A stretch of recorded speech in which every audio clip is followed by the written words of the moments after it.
अद्य गुरुवासरः अथवा बृहस्पतिवासरः अश्विन कृष्ण दशमी दिनांक 20 अक्टोबर 2022 रसरत्न समुच्चय। शंखं चक्रं जलौकान् दधतमृतघटं चारुदौर्भिश्चतुर्भिः सूक्ष्मस्वच्छातिरुद्यां शुकपरिविलसन् मौलिमम्भोजनेत्रं कालाम्भोदोज्ज्वलाङ्गं कटितटविलसच्चारुपीताम्बराढ्यं वन्दे धन्वन्तरिं तं निखिलगदवनप्रौढदावाग्निलीलं ब्रह्मणो हि समारब्धाम् आत्रेयाद्येषु पूजिताम् अस्मदाचार्यपर्यन्तां वन्दे गुरुपरम्पराम्। आयुर्वेदरतं वन्दे माधवाख्यं महागुरुम् आयुर्वेदामृतं सर्वं शिष्येभ्यो यः प्रदत्तवान् द्रष्टाज्ञानी दृष्टकर्मा कृतकर्मा तथैव च अध्यापको विश्वश्रेष्ठो महान् संशोधकस्तथा गुणैरेतैः समुदितैः यत्कार्यं प्रतनोति सः समृद्ध्यर्थं हि कार्यस्य वयं नु प्रयतामहे सरस्वत्यै नमो यस्याः प्रसादात् पुण्यकर्मभिः बुद्धिदर्पणसङ्क्रान्तं जगदध्यक्षमीक्षते आत्रेयं प्रथमं वन्दे आयुर्वेदजगद्गुरुम् आयुर्वेदामृतं सर्वं गृहीत्वा हि सुरेश्वरात् अग्निवेशादिकेभ्यो यत्प्रयच्छत् मुनिसत्तमः प्रथमं तन्त्रकर्तारम् अग्निवेशं नमाम्यहम्।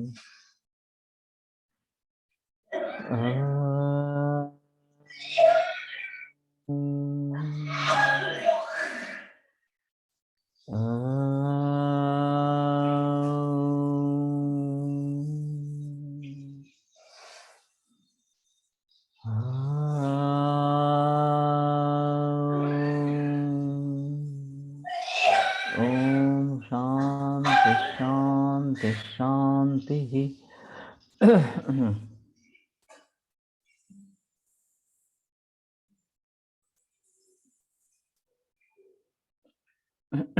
पंथाश्रितं कदन्नञ्च वयोवृद्धाश्च योषिता मनस प्रतिकूल्यञ्च जराया पंचहेतवा। ये थोड़ा अजीब है। इस प्रकार के वार्धक्य के हेतु, काल तो एक हेतु है, उसमें कोई संदेह नहीं है, लेकिन मार्गक्रमण करना शीत और कदन्न इस प्रकार का, और वयोवृद्ध स्त्री मनसा प्रतिकूलत्व, मनसा प्रतिकूल इस प्रकार का अगर स्थिति है तो जराया पंचहेतवा, तो ये जरा के वार्धक्य के 5 हेतु इस प्रकार से बताए गए हैं।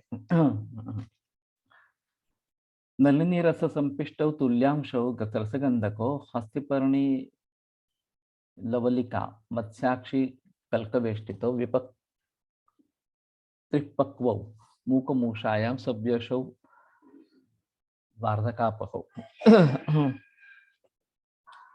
तो संभाग शुद्ध पारक तथा शुद्ध गंध की कजली को हलिनी लांगली के रस या क्वाथ के साथ अच्छी तरह घोटकर गोलक बना ले।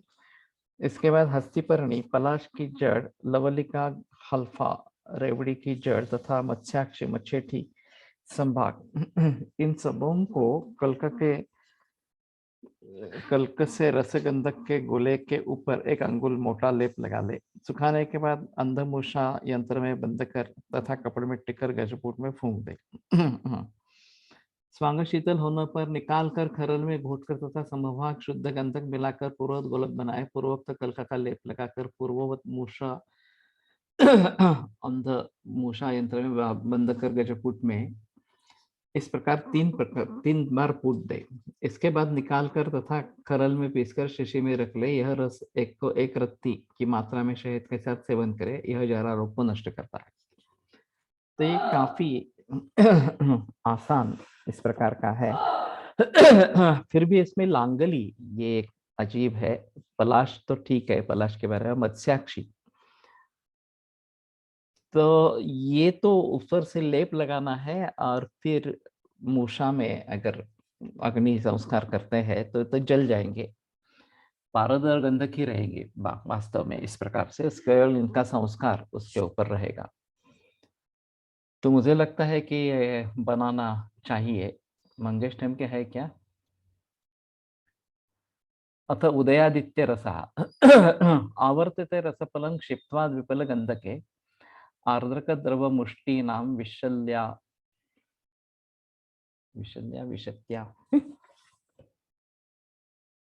विंशत्यामर्दितं पचेत्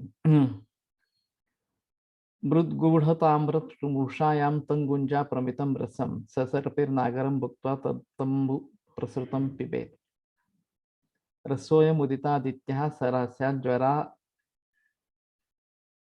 रजनीहरः जरा रजनीहरः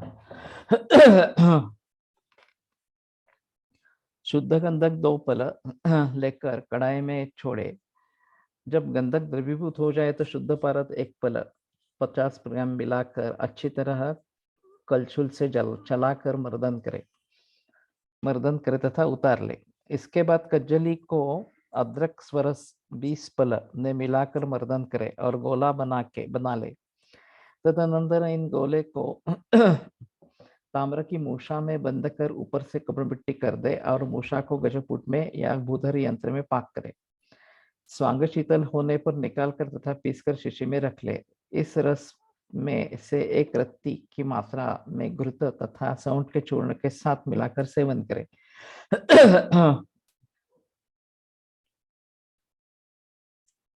तो ये उदयादित्य रस जरा रूपी रजनी को दूर करता है। तो जरा रूपी रजनी को दूर करता है, इसलिए उदयादित्य इस प्रकार का नाम शायद रखा गया है। उदयादित्य रस से दूसरा भी एक रस मिलता है जो श्वित्र में काम आता है, वो अगर में मिलता है तो शायद ये देखना पड़ेगा कि ये है या वो है। इस प्रकार से ये भी वैसे काफी सिंपल है बनाने में, ज्यादा तकलीफ वाली बात नहीं है। और वास्तव में यहाँ भी कज्जली ही प्रमुख है। केवल द्विपल गंधक इस प्रकार का है और ये थोड़ा अजीब है।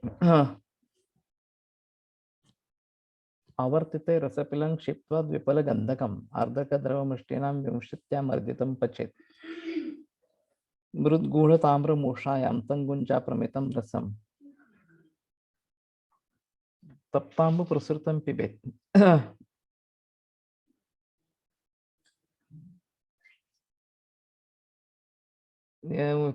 दूत अर्थ किया है अम्बु का। ये थोड़ा अजीब है। और ये कढ़ाई में गंधक पिघलाकर फिर उसमें पारद डालना, ये ऊपर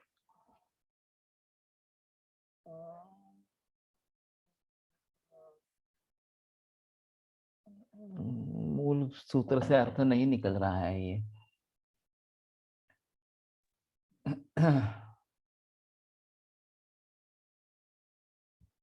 आवर्तिते द्राविते इत्यर्थः।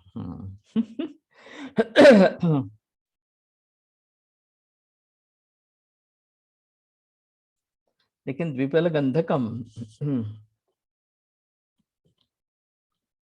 नहीं होना है। द्विपल गंधक के ऐसा होना चाहिए था अगर आवर्तित उसका विशेषण है तो।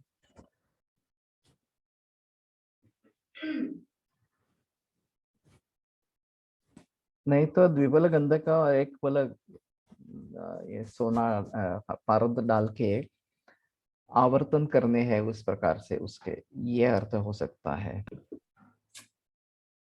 अत्र प्रथमार्धे आवर्तिते रसपल्ले क्षिप्त्वा द्विपगलगनम इति कुत्रचित् पाठः। आर्द्रकद्रवमुष्टीनां विंशतिपलार्धकरसेन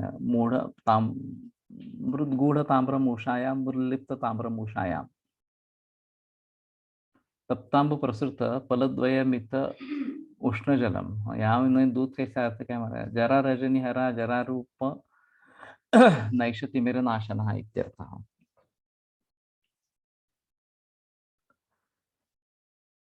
आवर्तिते रसपले क्षिप्त्वा द्विगुणगंधमं गंधकम्। मूल रूप से अर्थ नहीं हो रहा।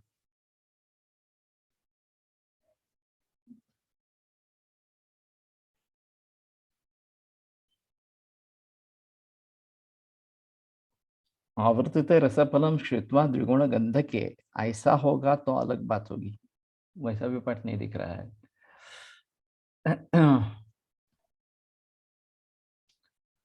और आवर्तिता का मतलब द्रवीभूत इस प्रकार का करना है तो गंधक से ही जुड़ा रहेगा, पारत्व ऐसे भी द्रव है।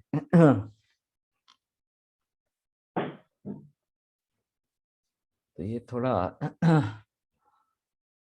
दूसरे कोई और कुछ पाठ है क्या, एक बार देखने चाहिए कि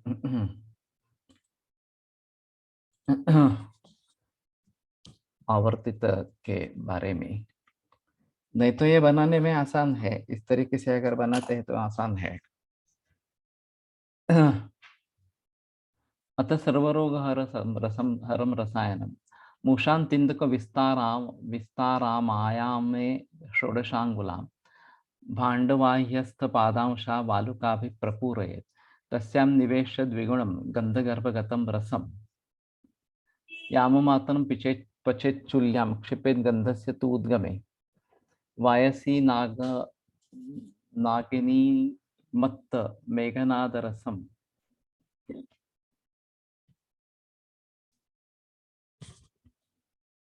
वायसी नागिनी मत्त मेघनाद रसं क्रमात् सरस सर्वरोगघ्नो वली पलित जित भवेत्। ठीक है, इसका भी अर्थ देख लेते हैं।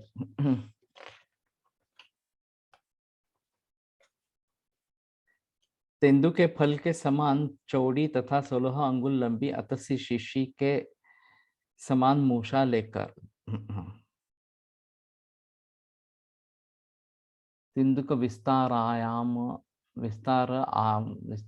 आयाम षोडशांगुलम, तो आयाम षोडशांगुल और विस्तार तिंदु को पत्र विस्तार, इस प्रकार का ये मूषा लेनी है। उसमें 3 गुना चौड़ा पात्र पे मूषा रखकर 2/3 भाग अंदर रखे और 1/3 भाग पात्र के ऊपर रखे, नाद में वालू भर ले। तो 2/3 नीचे रहना चाहिए, 1/3 ऊपर रहना चाहिए और बाकी वालू का भर देनी चाहिए वहां पे।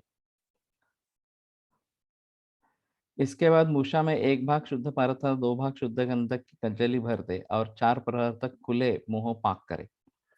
गंधक के उड़ जाने पर वायसी नागिनी धतूर तथा चौराई का रस क्रमशः दाकर 100 ग्राम डालता रहे। जब सभी का रस मूषा में गिर जाए और आग पर सूख जाए तब पात्र को चूल्हे से उतार दे तथा स्वांग शीतल होने पर मूषा निकाल ले। और उसमें से सिद्ध रस को निकाल कर तथा महीन पीस कर शीशी में रख ले। यह मलाई शहद आदि स्निग्ध शहद वली पलित जित भवे।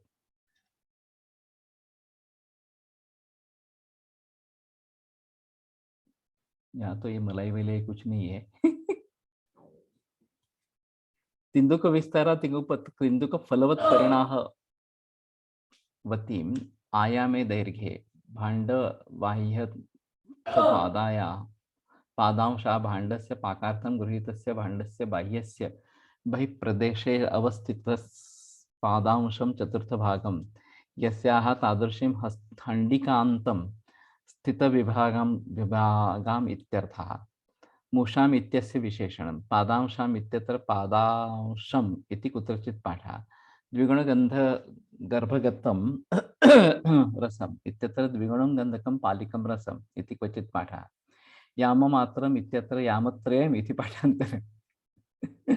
गन्धस्य तु उद्गमे गन्धकस्य गन्धे निर्गते सति इत्यर्थः। वायसी काकमाची नागिनी नागदन्ती तथा मत्तधत्तुर मेघनाद तण्डुलीयक मत्त यानी कि धत्तुर मेघनाद यानी कि तण्डुलक येषां रसं स्वरसम् अयम् आशा यथोक्त आयाम विस्तारायाः कज्जली गर्भायाः मूषायाः 12 हण्डिकान्तम् अंगुली चतुष्टयञ्च वन्दिप्रदेशे स्थापयेत् ततः तथण्डिकां सर्वां वालुकाभिः प्रपूर्य मूषा मुखंच काठिन्या आवृत्य प्रहरमात्रं प्रहरवत्रयं वा पचेत्।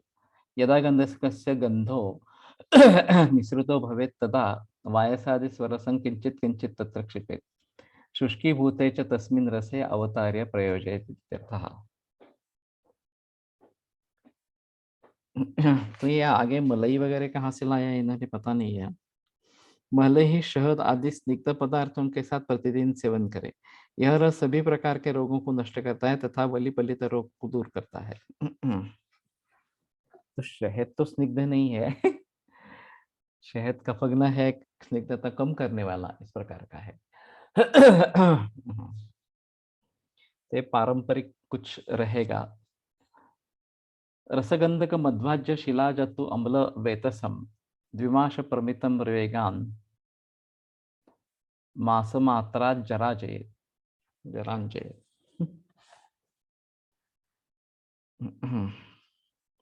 शुद्ध पदार्थ एक भाग, शुद्ध गंधक दो भाग, इन दोनों की कचौली बनाकर तथा पूर्वोक्त प्रकार से मूषा में बंद कर पाक कर लिया और स्वांग शीतल लेने पर मूषा का निकाल कर छींची में भर दे।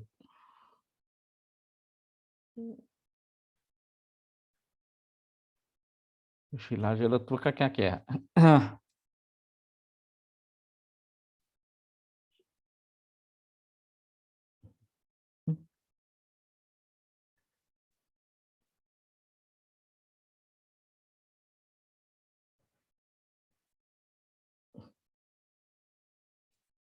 शहद घी शिलाजी तथा अम्लवेतस के चूर्ण के साथ सेवन करें।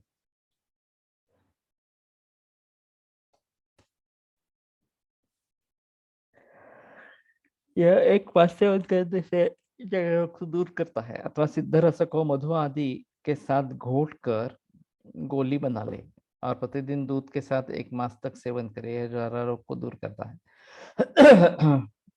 दूध के साथ सेवन करें, जैसे अम्लवेतस डाला गया है इसमें। टीका देखते हैं। वेगात प्रसे मासा भावात मासेन एकेन एव। ये तो कुछ टीका लिखी ही नहीं है। हाँ, रसगंधक मध्वाज्य शिलाजतु अम्लवेतसम द्विमाशमितम वेगान मासम आतरा जरांजय। तो ये सिर्फ इकट्ठा करने का इतना ही लगता है मुझे। पारद गंधक, इसमें द्विगुण गंधक होना है ये भी नहीं लिखा है इस प्रकार से। और माक्षी का रसायन बताया गया है उसको।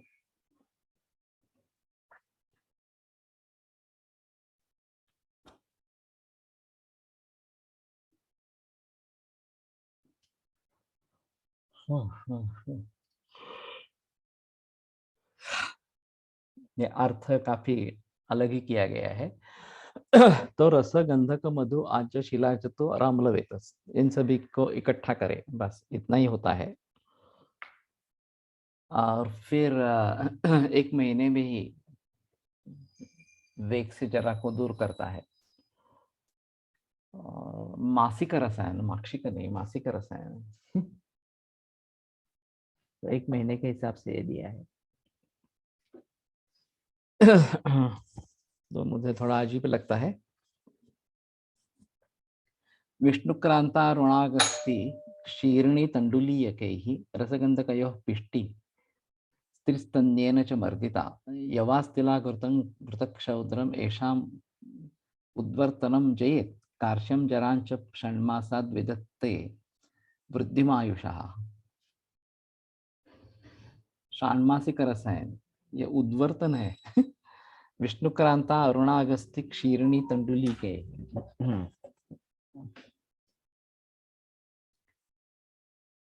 शुद्ध पारद तथा शुद्ध गंधक संभाग, इन दोनों को खरल में घोटकर कज्जली बना ले। इसके बाद उस कज्जली को विष्णुक्रांता, अपराजिता, अगस्त्य का फल, क्षीरिणी तथा चौराई के स्वरस के साथ क्रमशः एक एक दिन मर्दन कर पिष्टी बना ले। इसके बाद इस पिष्टी को स्त्री के दूध के साथ या गाय के दूध के साथ एक दिन पीसकर सुखा ले और कांच के शीशे में बंद कर रख दे। इस रस को 120 मिलीग्राम से 360 मिलीग्राम तक की मात्रा में शहद के साथ सेवन कराए और यव तथा तिल को पीसकर घृत एवं शहद मिलाकर उद्वर्तन लगाए। यह योग 6 मास में एक पुरुषता एवं जरा रोग को जीत लेता है। हाँ,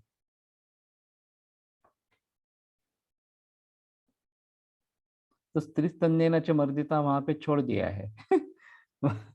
वो भीतर प्रयोग है। यावास तिला कृतक शौद्रम एषाम उद्वर्तनम जयेत्। कार्शन जरांच षण्मासात् विदत्ते वृद्धिमायुषः। अरुणा अतिविशा अगस्तिक वसुक विष्णुक्रांतादि स्वर से स्त्रीस्तन्येन च मर्दिता रसगंधकयोः कज्जलीं सेवेत तथा घृतक्षदाभ्यां व्यवतिलौ पिष्ट्वा उद्वर्तनं च कुर्यात्।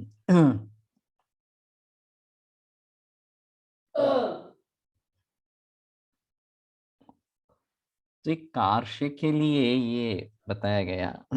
कार्श्य और जरा, तो शायद बच्चों में सोच सकते हैं उद्वर्तन के रूप में, और वैसे बनाना ज्यादा डिफिकल्ट नहीं है।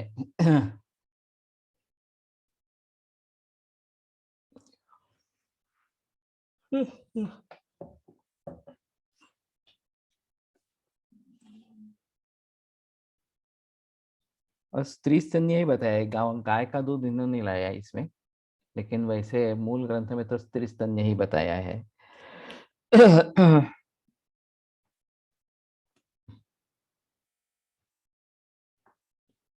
और इसको छोड़ के यवास्तेला कृतक शोधनम ऐशाम उद्वर्तनम जयेत, तो पूरे पाठ का मतलब ही उद्वर्तन करना है ऐसा हो सकता है। टीकाकार ने भी नहीं किया है।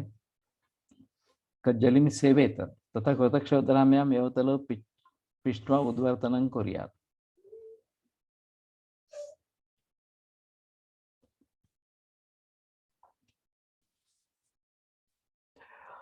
तो भीतर सेवन करे ऐसा कोई पाठ नहीं है यहाँ पे वास्तव में। तो शायद ये उद्वर्तन के रूप में काम करेगा। अगर ये पेट में देना है तो दे सकते हैं, उसमें कोई ज्यादा दिक्कत वाली बात नहीं है।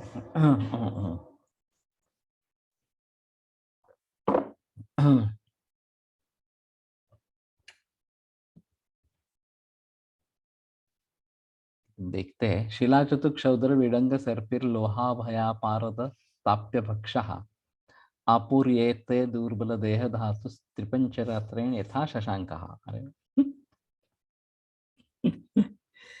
तो शुद्ध शिलाजित वाविडंग चूर्ण लोह भस्म हरे का चूर्ण पारद भस्म निरस सिंदूर ताप्य स्वर्ण माक्षिक भस्म संभाग, इन सबों को सरल में खरल में घोट कर 1 ग्राम से 3 ग्राम तक सेवन करें। शहद तथा घी के साथ 15 दिन तक सेवन करने से दुर्बल देह वाला एवं दुर्बल धातु वाला व्यक्ति दुर्बल शरीर एवं दुर्बल धातु से छुटकारा पाकर सबल शरीर एवं सबल धातु वाला हो जाता है। जैसे क्षीण चंद्रमा 15 दिन में ही परिपूर्ण हो जाता है, अर्थात दुर्बल व्यक्ति पुष्ट एवं कांतिमान होगा। ये तो बहुत सिंपल है।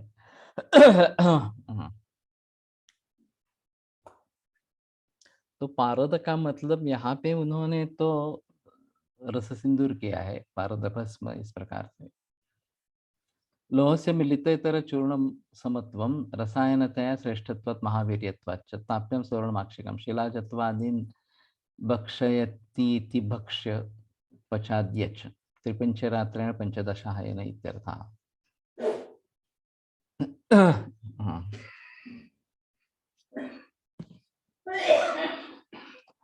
तो बाकी सब शिलाजतु विडंग लोह अभया पारद और ताप्य, इन सभी का चूर्ण संभाग बना ले और उसमें घृता और शौदर डाल के प्राशन करे। ये तो काफी आसान है।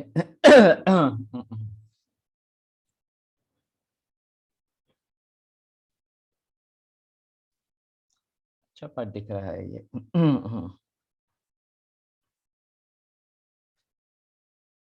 तो इसको बना के रखते हैं रसायन के रूप में। और दुर्बल देह धातु, कैंसर में भी प्रयोग कर सकते हैं इसका।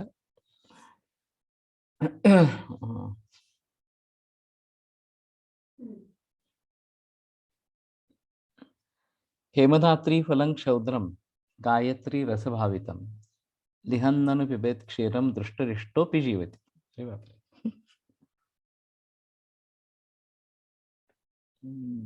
ये बनाया था,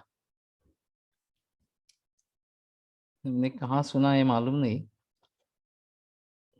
इन गायत्री रस भावितम कहते हैं, रस है यहाँ पे।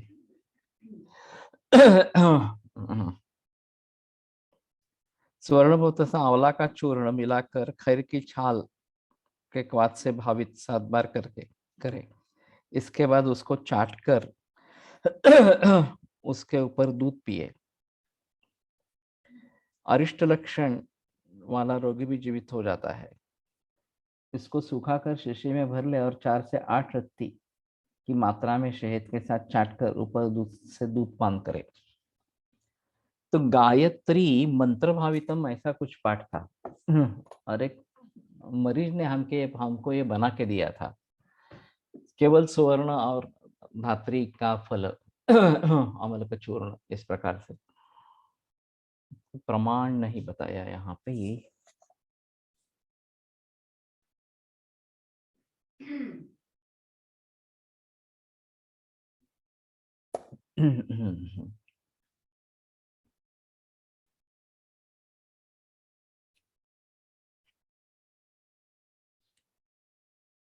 गालितं रसमर्दितम् इति क्वचित् पाठः। स्वर्णभस्मामलकी चूर्णञ्च खदिरकाथेन भायित्वा क्षोदरणे लीयात् क्षीरञ्च अनुपिबेत् इति।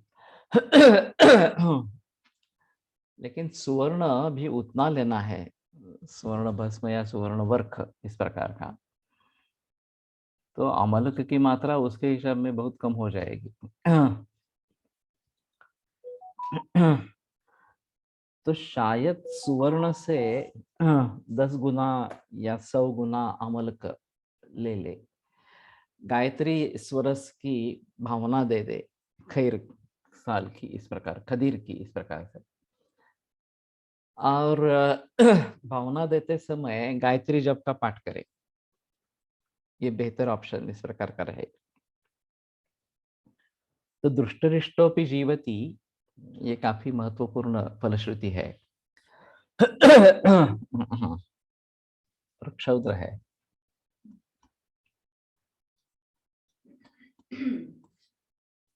तो क्षौद्र में डालकर पी सकते हैं और उसके ऊपर दूध पिएंगे।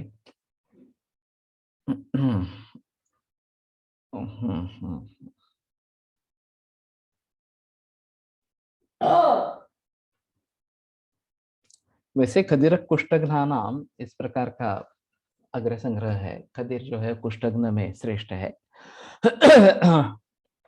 अब कुष्ठ का संबंध पूर्व जन्म के पापों से भी होता है, तो इस दृष्टि से खदिर को पूर्व जन्म कृत अगर पाप है और उसके जरिए बीमारी है, व्याधि है, तो उसमें दे सकते हैं।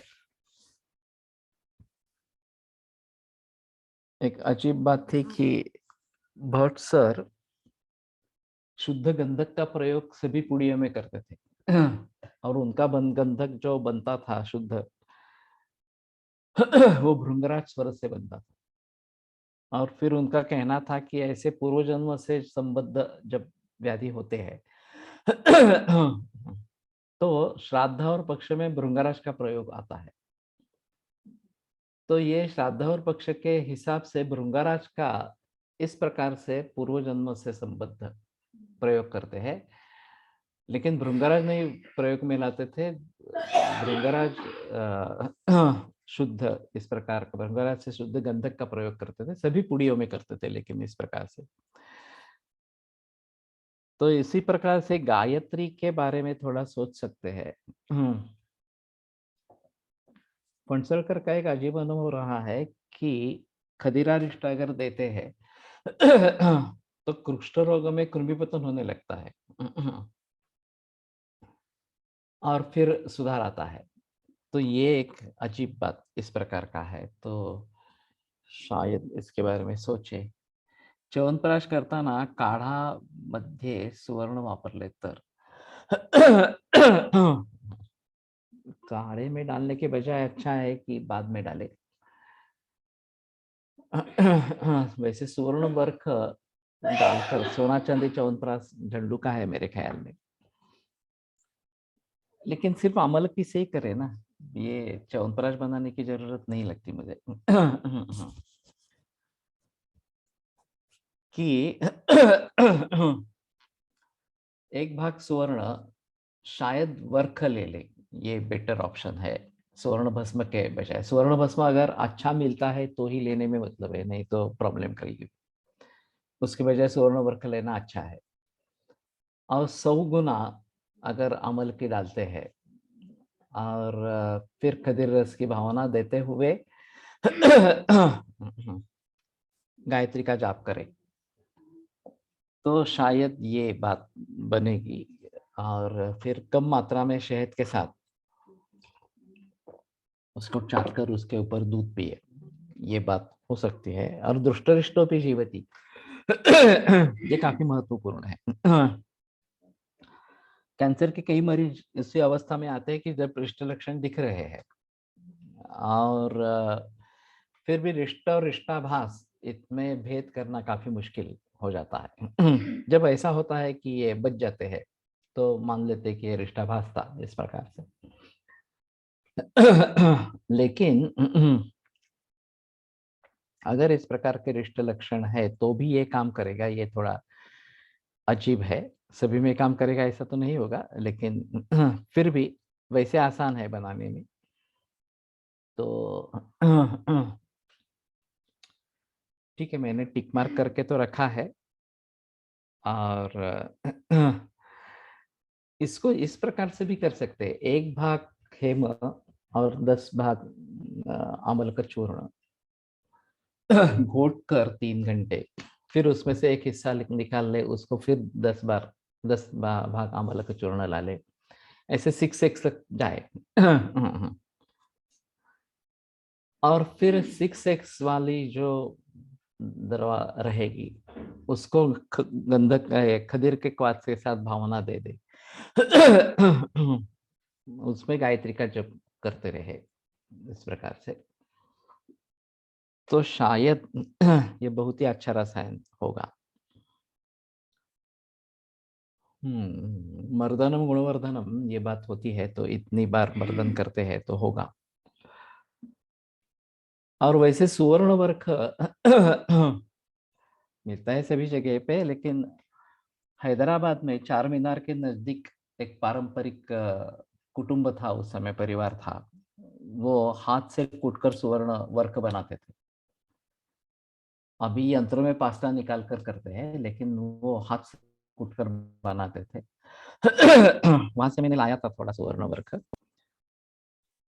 तो इस प्रकार से अगर सुवर्ण वर्क अच्छा मिलता है तो शायद ये बात हो सकती है.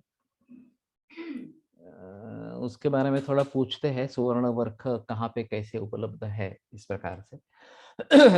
और 1 ग्राम सुवर्ण वर्क लेते हैं तो 9 ग्राम पहले, फिर आगे 9 ग्राम, आगे 9 ग्राम, इस प्रकार से करके ये काफी हो जाएगा.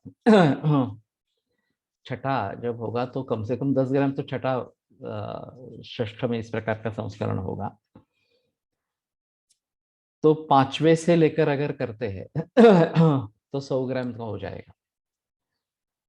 और 100 ग्राम काफी है. हम बहुत कम मात्रा में 120 मिलीग्राम वगैरह इतनी मात्रा में अगर प्रयोग करेंगे तो भी ये अच्छा रहेगा. अभी सीजन अच्छा है ये बनाने के लिए. एक बार बारिश थम जाती है, वैसे अमल का सीजन है अभी. तो सिर्फ ये सुवर्ण वर्क के बारे में थोड़ा सोचना पड़ेगा कैसे करेंगे, और अलग इसको बनाएंगे. तो ये अच्छा निकला मैंने. लेकिन जो सुना है गायत्री मंत्र भावितम इस प्रकार का सुना था, और एक मरीज ने बना के दिया था, वो कहाँ से पाठ लिया था मालूम नहीं है.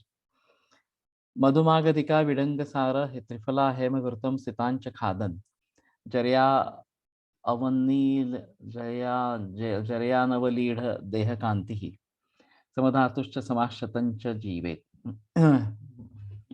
ये भी आसान है।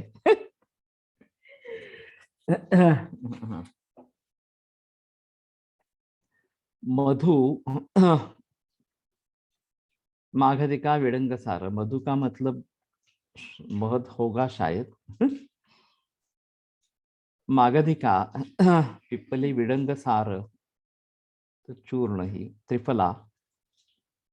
तो विडंग का मतलब विडंग और सार का मतलब नहीं, त्रिफला आगे है। त्रिफला हेम स्वर्ण भस्म संभाग, इन सबों को शहद घृत तथा शक्कर संभाग मिलाकर वटी बनावे और 1 ग्राम की मात्रा में सेवन करे। इसके सेवन से रोगी जरा अवस्था से मुक्त होकर हृष्ट पुष्ट शरीर वाला तथा समुदातो होकर सुखपूर्वक 100 वर्ष तक जीवित रहता है।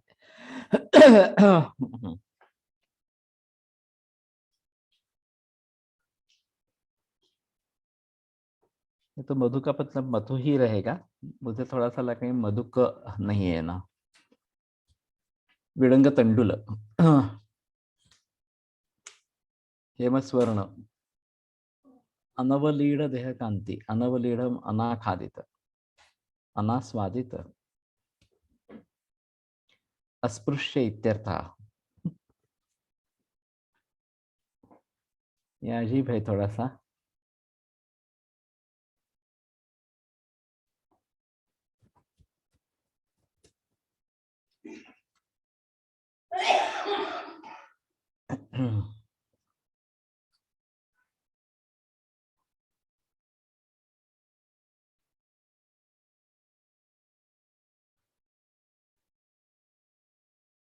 तो जरया अनवलीढ़ देह कांति, वार्धक्य से देह कांति पर असर नहीं होता, इस प्रकार का अर्थ है।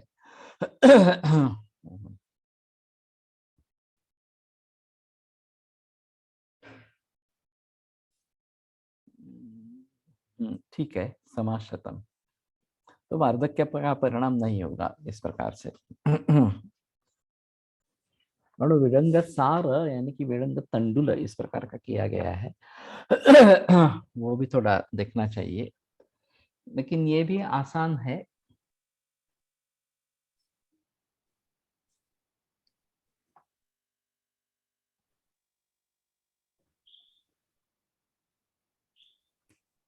सिर्फ ये सब संभाग बताए गए हैं। तो मागधिका विडंग सार त्रिफला हेम घृत सीता और मधु।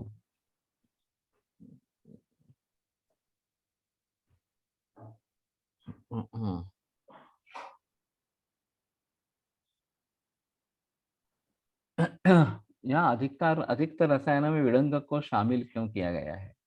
विडंग वैसे भी रसायन है। और खास करके कृमिघ्न है। तो इसमें सुश्रुत में एक रसायन आया है जिसको सेवन करने के बाद पूरे बदन से कीट बाहर निकलते हैं, इस प्रकार का बताया गया। तो शायद कृमि एक बड़ी बाधा है रसायन चिकित्सा में, और उसके लिए ये विडंग का प्रयोग ज्यादा इस प्रकार का किया गया है। लेकिन समभाग अगर सुवर्ण लेना है तो सुवर्ण की मात्रा कितनी होनी है, ये एक अजीब मुद्दा रहेगा। सुवर्ण त्रिफला विडंग सार मागधिका, ये 4 है। अघृत मधु और सीता, सभी संभाग अगर लेते हैं तो सुवर्ण की मात्रा भी काफी रहेगी। और सुवर्ण के बारे में सुवर्ण भस्म अगर अच्छा नहीं बना हो तो तकलीफ वाला होता है। बेटर ऑप्शन है कि सुवर्ण सिंदूर बनाए। सिंदूर तो गलस्थ मिल जाता है, तलस्थ जो रह जाता है और सुवर्ण भस्म, ऐसा बताया गया है। लेकिन फिर भी उसको भावनाएं देखकर अगर अगर पुट बनाएंगे तो सुवर्ण भस्म अच्छा बनता है इस प्रकार से। तो वो बेटर ऑप्शन है सुवर्ण भस्म बनाने का।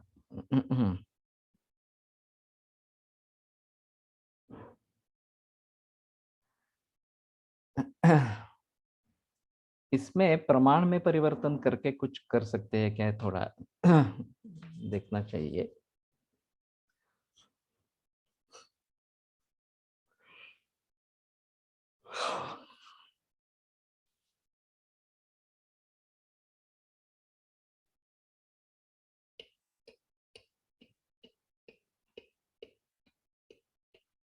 जैसे पहले किया हेम सुवर्ण वर्ख या स्वर्ण भस्म एक भाग ले लिया, और मागधिका विडंग सार त्रिफला ये 9 भाग ले लिए और 6x तक बना लिया इस प्रकार से, और फिर बाद में उसमें गुरुत्व मुद शर्करा डाल के ले सेवन किया, ये बात हो सकती है।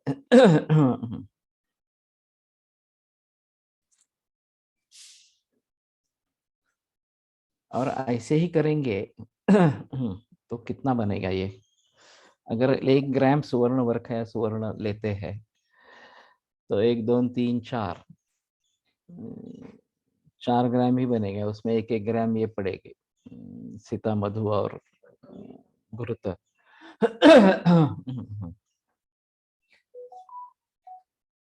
ये थोड़ा डिफिकल्ट है। 4 ग्राम का बना हुआ अगर 125 मिलीग्राम दिन में सेवन करते हैं तो 8 32, तो ये शायद 1 महीने तक चलेगा, 1 ग्राम से लेकर करते हैं तो।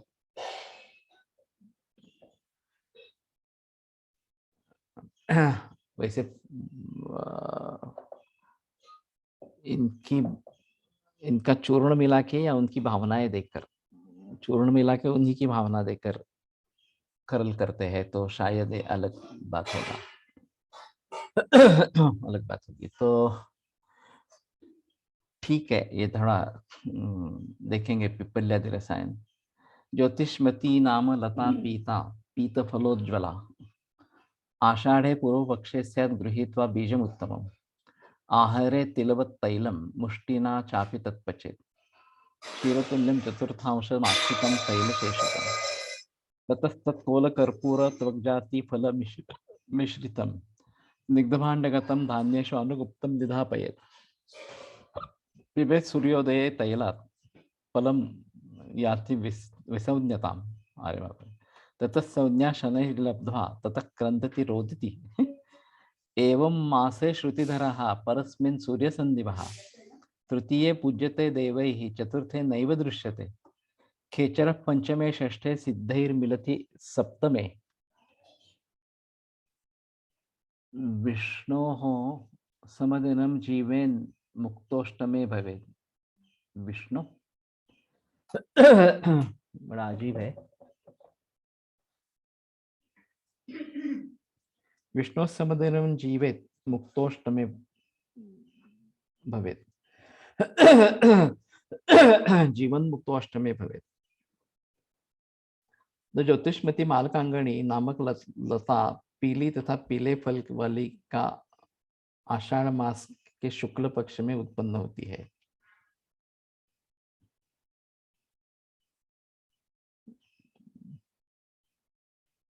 गृहीत्वा बीजम उत्तम, उसका बीज ग्रहण करना है।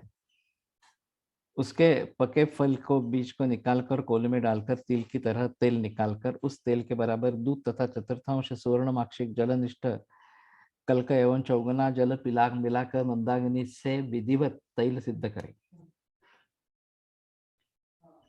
मुष्टिना चापी तत्पचेत क्षीर तुल्यम चतुर्थांश माक्षिकम सुवर्ण माक्षिक।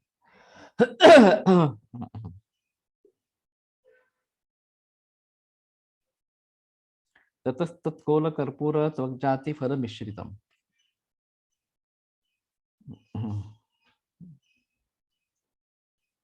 इसके बाद चव्य कर्पूर शव्य कोल जाति फल दालचीनी तथा दातक फल संभाग इन समूह का चूर्ण तेल के चौथाई मिलाकर स्निग्ध तेल स्निग्ध भांडे में रखकर धान के ढेर में गाड़कर 1 मास तक रख ले। एक मास बाद तेल निकालकर छान ले और तथा शीशी में भरकर रख दे। इस तेल में से एक पल 50 ग्राम आधुनिक भाषा में लेकर दूध में मिलाकर प्रातःकाल पान करे। इस तेल को पान करने से मनुष्य कुछ समय तक बेहोश हो जाता है और धीरे धीरे बेहोशी दूर हो जाती है और वह मनुष्य चिल्लाने तथा रोने लगता है। पुनः 1-2 घंटे बाद स्वाभाविक स्थिति में आ जाता है। भूख लगने पर मनुष्य को घृत स्निग्ध भात, दूध एवं चीनी के साथ सेवन कराए। इस प्रकार एक मास तक सेवन करने से श्रुतिधर होता है, यानी कि एक बार श्रवण करने पर उसको धारण कर लेता है, अर्थात एक ही बार सुनने पर उसको याद हो जाता है। 2 मास तक सेवन करने पर सूर्य के समान तेजवान होता है। 3 मास तक सेवन करने से देवताओं का पूज्य हो जाता है। 4 मास तक सेवन करते रहने पर अणिमादी सिद्धि प्राप्त हो जाती है। 5 मास तक सेवन करने से आकाश में विचरण करने की शक्ति मिलती है। 6 मास सेवन करने से शुद्ध पुरुषों के साथ उसका मिलन हो जाता है। 7 मास तक सेवन करने से विष्णु के दिन के आयु के समान आयु वाला हो जाता है तथा 8 मास सेवन करने से जीवन मुक्त हो जाता है। अजीब है। तो ये तेल तो बना सकते हैं, मालूम नहीं लेकिन मात्रा काफी ज्यादा है इस तेल की, और अगर कम मात्रा में प्रयोग करेंगे तो क्या होता है देखना चाहिए एक बार। बेहोशी आना और रोना और आक्रंद करना, ये थोड़ा अजीब है। आक्रोश करना।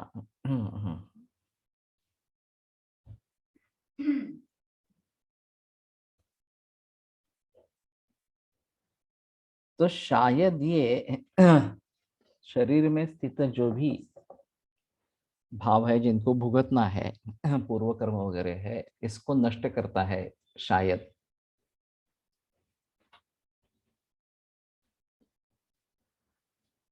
एवं मासी श्रुतधरा स्यात्। तो 1 महीने में श्रुतधर हो जाता है।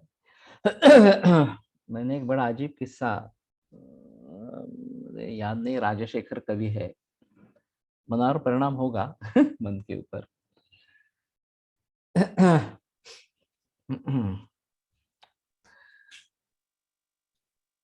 वो कश्मीर में गया था और एक धर्मशाला में उतरा था।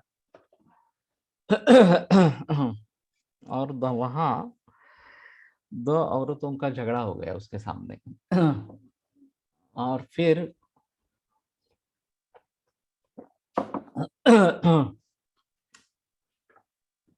ये प्रकरण न्याय प्रविष्ट हो गया, राजा के पास चला गया।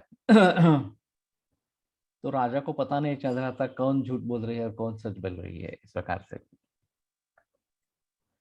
तो उसने पूछा कोई साक्षीदार है क्या वहां पे। तो सैनिक जो है इसको उठा के लेके गए। तो फिर राजा ने पूछा कि इनमें क्या संवाद हुआ, आप बता दो। तो बोला मुझे भाषा मालूम नहीं है। मैं भाषा को नहीं जानता हूँ, फिर भी जो उच्चारण हुआ है मैं आपको बता सकता हूँ, उसी प्रकार से उच्चारण करके बता सकता हूँ। तो राजा आश्चर्यचकित रहा। उसने जो संभाषण सुना था जो दूसरी भाषा में था, उस भाषा जिसको मालूम नहीं थी, उस भाषा में उसने सभी उच्चारण करके दिखाया और फिर उसके आधार पर न्याय हो गया। तो राजा ने उसका बड़ा सम्मान किया और उसको रख लिया, कश्मीर में ही रख लिया, इस प्रकार से। तो कश्मीर की संस्कृत की परंपरा एक बहुत अच्छी परंपरा है, बड़ी परंपरा इस प्रकार की है। अभी कुछ नहीं रहा वहां से, और पंडित संज्ञा शायद उसी के जरिए प्राप्त हो गई। लेकिन श्रीनगर में एक लाइब्रेरी है। मैं जब गया था तब वो लाइब्रेरी शिफ्ट हो रही थी, तो बंद थी, तो मैं देख नहीं पाया। बाकी किसी लोगों को कुछ मालूम ही नहीं था इसमें लाइब्रेरी है और उसमें काफी महत्वपूर्ण डॉक्यूमेंट्स है इस प्रकार के बारे में। लेकिन कश्मीर में काफी हस्तलिखित मिलते हैं, अभी भी मिलते हैं, ऐसी स्थिति है। तो उसके जरिए थोड़ा ये देखना चाहिए। तो श्रुतिधर एक बार सुनने से भी श्रुतिधर, और वो भी दूसरी भाषा में, ये भी अजीब इस प्रकार का है। परस्मिन सूर्य संधिभः, 2 महीने पूरे करने से सूर्य संधिभ हो जाता है। तृतीय पूज्यते देवैः, और ये भी अजीब बात है कि तृतीय में देवताओं के द्वारा पूजन, चतुर्थे नैव दृश्यते, अदृश्य हो जाता है। खेचर पंचमे, तो पंचम मास में आकाशगमन सिद्धि प्राप्त होती है। तो ये जो बात बताई जाती है, बद्धक खेचरतान दत्ते रसो वायुश्च पार्वती, ये शिवस्वरोदय में श्लोक है कि मूर्छितो हरति व्याधिन मृतो जीवयति स्वयं। मूर्छित अगर हो जाता है, पारद की समूर्छना बन जाती है, तो रोगों का नाश करता है। पारद का भस्म अगर बन जाता है, मृतो जीवयति स्वयं, तो जीवन दान देने वाला है। बद्धक खेचरतान दत्ते, और पारद अगर बद्ध हो जाता है तो खेचरता को प्राप्त कर देता है, आकाशगमन सिद्धि प्राप्त कर देता है। अब पारद का लिंग वगैरह बनाते हैं, ये बद्ध पारद ही है इस प्रकार से। तो इससे खेचरता कैसे प्राप्त होती है?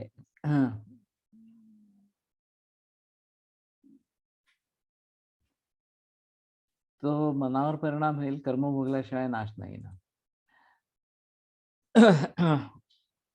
उसमें एक बात ऐसी है, पाल्या कोळे की जैसे की बात कही गई है कि उसको राम नाम करने के लिए कहा। उसने तो बहुत सारे पाप किए थे, बहुत लोगों को मारा था, लूटा था, वगैरह वगैरह इस प्रकार से। लेकिन 12 बरस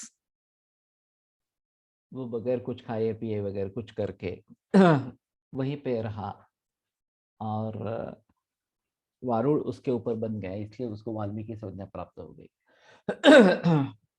तो पाप अगर दग्ध बीज हो जाता है, इस प्रकार की तपाग्नि से दग्ध बीज हो सकता है, और दग्ध बीज हो जाएगा तो भुगतने का कोई सवाल नहीं है, वो नहीं रहता है इस प्रकार से। लेकिन किसका होगा, कैसे होगा, ये पता नहीं है। वाल्मीकि का उदाहरण इसमें प्रख्यात है कि ये उसका पाप जो है वो दग्ध बीज इस प्रकार का हो गया, और वाल्मीकि मुनि बन गया इस प्रकार से। तो एक खेचर सिद्धि है, और सिद्धि मिलती सप्तमी। पहले देवताओं को हो जाता है, देवता भी पूज्य थे, और सिद्ध जो है उसके ऊपर है, तो उनसे मिलाप इस प्रकार का हो जाता है। विष्णु समदिनम जीवेत, अब विष्णु का एक दिन कितना है मालूम नहीं, तो उतनी आयु मिलती है उसको। और अष्टमे मुक्ता जीवन मुक्ता भवे, और 8वें महीने में जीवन मुक्त इस प्रकार का हो जाता है। तो मैं समझता हूँ ये एक पल की बात छोड़ो, इतनी बड़ी मात्रा में लेना मुश्किल है इस प्रकार से।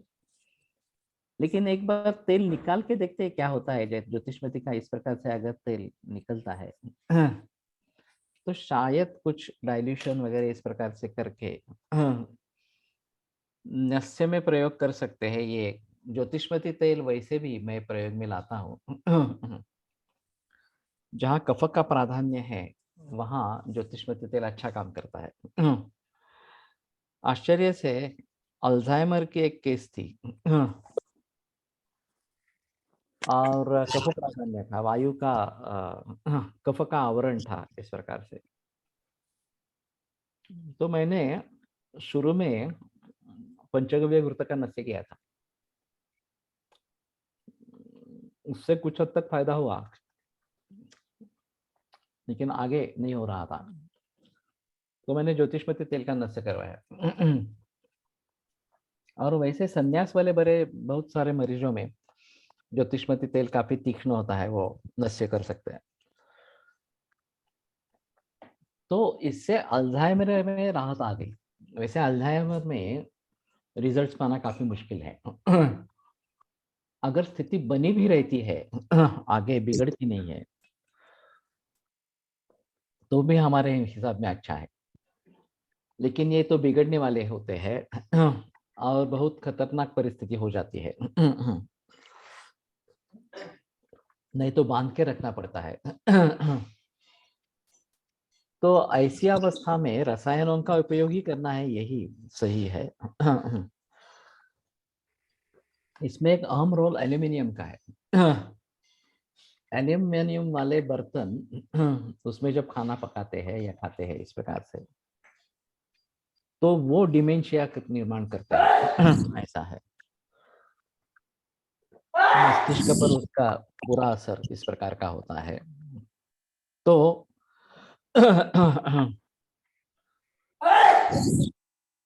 उसके हिसाब से ये बेहतर ऑप्शन है कि एल्यूमिनियम के बर्तन एल्यूमिनियम के बर्तन का प्रयोग ही नहीं करना है। बहुत सारे लोगों के घर में एल्यूमिनियम की कढ़ाई होती है, हिंडालियम या एल्यूमिनियम की। तो मैंने केस पेपर में ये पॉइंट डाल दिया है कि एल्यूमिनियम का प्रयोग है क्या घर पे। तो तुरंत बता देते हैं कि नहीं करना है इस प्रकार से, लोहे की कढ़ाई का प्रयोग करो, ये ज्यादा बेहतर है। एल्यूमिनियम के कुकर, एल्यूमिनियम के बर्तन होते हैं, इनको तो टाल सकते हैं। अभी स्टेनलेस स्टील वाले प्रेशर कुकर भी आ गए हैं, स्टेनलेस स्टील वाले बर्तन भी है। तो उनको आसानी से टाल सकते हैं। बेटर ऑप्शन है कि एल्यूमिनियम का सेवन ही नहीं करें। और ये एक अल्जाइमर के लिए अष्ट सिद्धि ऐश्वर्य प्राप्ति है। थोड़ा सा, लेकिन उसमें काफी कुछ अलग चीजें भी है। योगिनाम अष्टविधम ऐश्वर्यम, ये जो चरक शारीर स्थान पहले अध्याय में बताया है, अर्थानाम चंद तक क्रिया वगैरह वगैरह इस प्रकार की बात की गई है। तो थोड़े अलग है और ये थोड़े अलग है इस प्रकार से।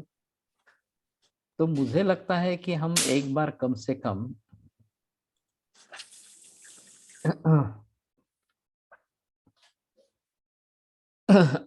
तेल बना के देखें, और शायद कम मात्रा में प्रयोग से क्या होता है ये देखने की कोशिश करें।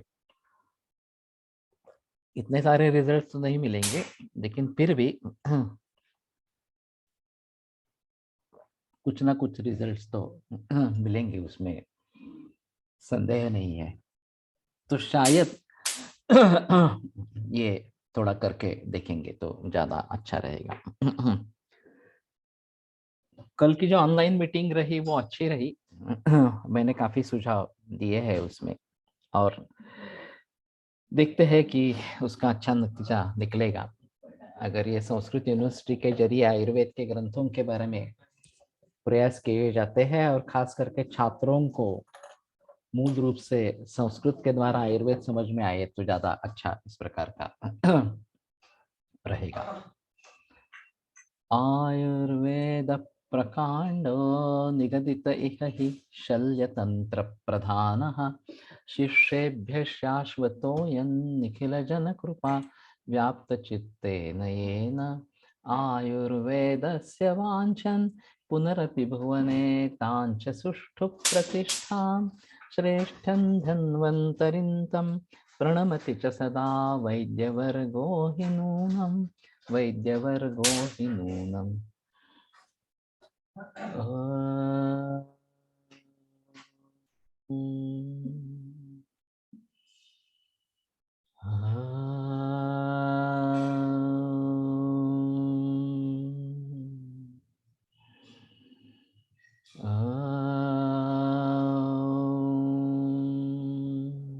ओम शांति शांति शांति। अल्जाइमर में ज्योतिषमती तेल 5 बूंद 2 बार रोज मेरे एक सहकर्मी अपने 90 वर्ष वाले माता पिता पर कर रहे हैं, लाभ है। तो शायद अल्जाइमर को हम कफावृतवात के तरीके से समझने की कोशिश करें। जैसे अल्जाइमर के पेशेंट बहुत कम है, अब ये बढ़ेंगे, ज़्यादा बढ़ते जाएंगे इस प्रकार से। तो ये बड़ी दिक्कत वाली बात होने वाली है। और जो अमिताभ बच्चन की मूवी थी ब्लैक करके, वो काफी अच्छी इस प्रकार से थी। इन मरीजों की अवस्था दिखलाने वाली। तो शायद इसके बारे में सोचेंगे। बल्ला तक अगर तो ऑल्सो इफेक्टिव इंटरनली। ओके। तो रसायन चिकित्सा ही चाहिए मुझे, जो लगता है रसायन चिकित्सा ही उसमें हम है, तो उसका प्रयोग करते रहेंगे तो अच्छा रहेगा। ठीक है, आज रुकते हैं और कल मिलेंगे।